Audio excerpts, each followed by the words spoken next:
Topic po natin, 5 medyo matatamis na pagkain, mga sweet foods na pwede sa diabetes. Possible ba to?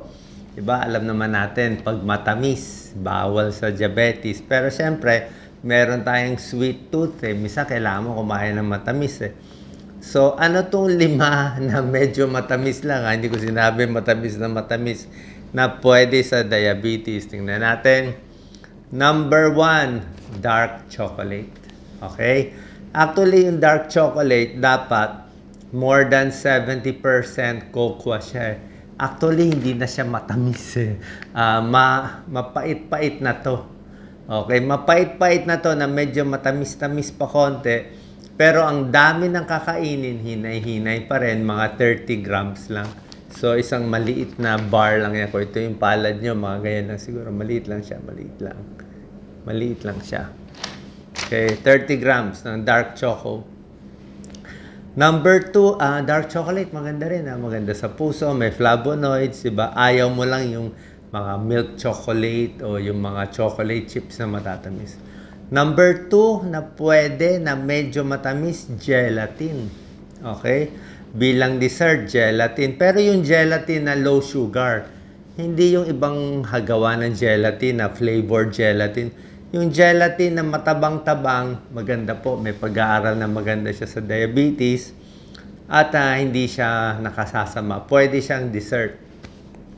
Number 3, mansanas, apple. Okay? Apple, di ba? An apple a day keeps the doctor away. Ang apple, hindi siya talaga matamis, pero may apple na matamis. Ang apple, mababa ang glycemic index. Ibig sabihin, kahit kumain ka ng maraming apple, 2, 3 apple sa isang araw, pwede. Kahit diabetic ka. At mataas siya sa fiber. Pagkakain kayo ng apple, hugasan maigi yung balat, hugasan para walang mga pesticide, walang toxin. Tapos pwede mo kainin konti ang balat. Yung fiber kasi, yung pectin na sa balat eh. Kung marami kang fiber makakain, bababa pa cholesterol mo, bababa pa blood sugar mo. So, apple pwede sa diabetes. Number 4, pears. Peras, yung kulay yellow. Okay, mas matamis siya sa apple, pero ang benefits niya halos pareho sa apple. Halos pareho benefits niya. High fiber din siya. Tapos, yung balat nga niya, very high fiber. Yung consistency niya, halos pareho. Hindi rin ganun katamis. Number 5, pwede ang plain yogurt. Yogurt, maasim, di ba? O merong yogurt ice cream na yung, wag lang, meron kasing yogurt ngayon na flavored na, ginawa ng strawberry o kung ano pa nilalagay. Hindi na healthy yun. O nilagyan ng maraming sugar din. Pero yung plain yogurt, yung maasim-asim, mas maganda pa siya, syempre, compared sa ice cream. Kasi ice cream, gatas, matamis talaga. So, yogurt, a little better siya. So, pwede yan. Okay? Dark choco, gelatin. Ano yung jello? Iba naman yung jello, marami ng sugar yun eh.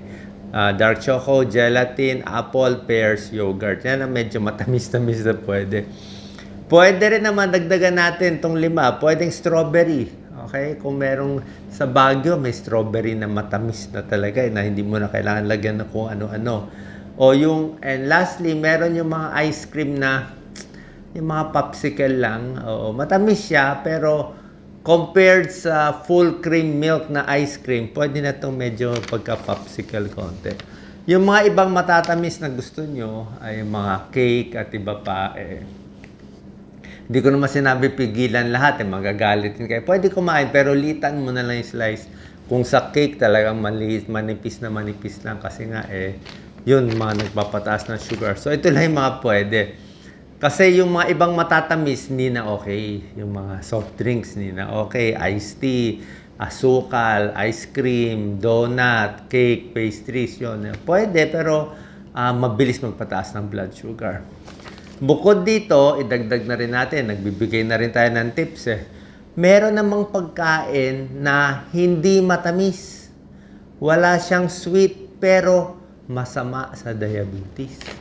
In short, pag sinobrahan mo to, nakasasama pala sa diabetes. Ano tong mga bagay na to na hindi naman siya matamis, Pero yung iba kasi, pag nakita nila, itong pagkain hindi matamis, pwede na. Hindi ganun po. Oh, merong 7 pagkain na hindi matatamis pero ingat at medyo hinay-hinay sa diabetes. Number 1, starchy vegetables. Yung gulay na maraming starch, maraming carbohydrates. Ano to? Patatas. Di ba? Patatas, parang kanin yan. French fries. Ayan, magpampataas ng blood sugar. Yung mga corn, mais. Healthy ang corn, pero kung kumain ka ng 1-2 corn, parang isang platong kanin na yun, pareho na yun. Diba? So, tataas din blood sugar mo dyan. Patatas, corn, kalabasa. Kalabasa is very healthy. Vitamin A, antioxidant. Kaya lang pag sinobrahan mo, bilang yan, parang kanin na. Green peas, kasama din yan. Kamote, maganda ang kamote, healthy ang kamote. Ang point is, actually, itong mga kamote, better pa to than rice. Mas mababa glycemic index nila. Pero kasama rin sa bilang ng dami ng kakainin nyo. Hindi porke patatas, pwede mo na kainin ng marami. Tataas ang blood sugar. Ang gulay na gusto natin, yung gulay na mababa ang glycemic index. Ano itong mga gulay? Ito yung mga green leafy vegetables. Ito yung pampababa ng blood sugar, mga kangkong, spinach, lahat ng talbos, pwede. Basta green leafy, pechay, pwede. Malunggay, pwede. Ampalaya, ampalaya, pampababa ng blood sugar. Okra, maganda rin yan, ang gulay. Ito yung mga okay na gulay, pang mayaman. Kale, okay din, pero mahal yun So, yung mga starchy, patatas, corn, hinay-hinay, pero yung mga kangkong, spinach, talbos, mas marami pwede. Number 2, na hindi matamis, na medyo bawal sa diabetes, yung red meat, yung baboy, baka, processed meat, hotdog, ham, lahat yon. Hindi ko sinabi bawal kainin, pero may pag-aaral, 63,000 people ito sa China to ginawa. Yung mahilig sa red meat at prito, fried meat, mga pork chop, ganyan, mga steak, puro hotdog, mas tumataas ang blood sugar. After ilang years, diabetic. Marami nagiging diabetic. Bakit? Malamang sa prito sa mantika. Siguro araw-araw prito ang gusto nila. Plus yung processed meat, may nitrates, preservative na hindi rin maganda sa katawan. Number 3, white rice, syempre.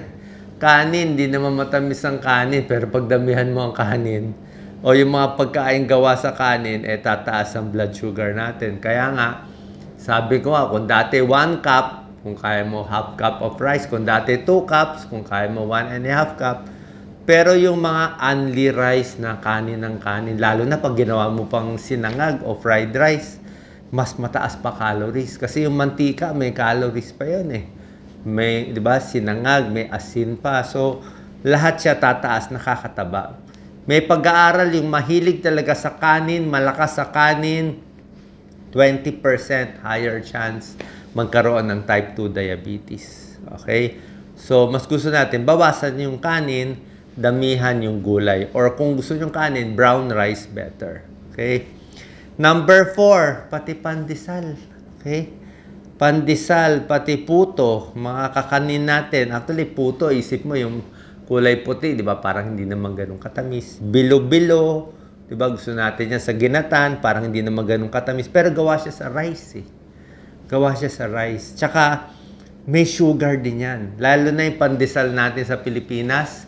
Di ba yung pandesal natin, pwede mo na tayo kasi pandesal and soft drinks ang pinagsasama. Pero ang pandesal sa Pilipinas, ayon sa mga bakers na kilala ko, ang taas ng sugar content natin. Kaya pag kumain ka ng tinapay sa ibang bansa, yung mga French bread, kita mo, walang lasa. But sa kanila, walang lasa. Basta sa atin, ang tamis. Talagang nilalagyan ng maraming sugar yun. Nilalagyan pa natin ng palaman. Paano na? Gawin mo pang ensimada. Gawin mo pang Spanish bread, talagang matamis na yun. So, pandesal, puto, kakanin, pwede kainin, pero isipin nyo, parang kanin siya. Binibilang natin yung dami, nakakataas din ng blood sugar. Number 5, yung mga junk food na maalat. Salty junk food, mga chips, kung ano-anong potato chips, ano pang chips, mga cornix, mani na maraming asin, yung mga processed meat na maalat, yung popcorn, healthy ang popcorn, pero pag ginawa mo ng buttered, salted popcorn, junk food, hindi na po ganun hindi na healthy syempre. Ang recommended salt intake natin, 2,000 milligrams lang in a day. Sobra-sobra to pag kumain ka nito. So, pag salty yung pagkain, pwede ma-high blood sa asin, pwede ka magmanas sa paa, magmanas sa muka, pwede masira ang kidneys, magkaka-kidney problem dahil sa alat. At pag may high blood, may sakit sa kidney, kasama na yan, diabetes. Diba? Konektado kasi ito. Usually, ang isang pasyente, merong metabolic syndrome na tinatawag. Ang metabolic syndrome, parang na-chapsuy mo yung sakit. So, pag isang pasyente, middle age, 40, 50 years old, mataba, tapos ma-expect mo na yung blood test niya, mataas ang blood sugar, diabetic, may high blood, mataas ang cholesterol, mataas uric acid, later on, masisira kidneys, magkakasama yun. Tawag doon metabolic syndrome. Number 6, pritong pagkain. Okay? Fried foods, lalo na yung prito na may breadings, yung may balot. Let's say, fried chicken, everyday fried chicken. Siyempre, fried puro mantika. Tapos yung fried chicken mo, may breadings pa. Yung binabalot. Ang problema sa breadings, yun na nag-absorb ng maraming mantika.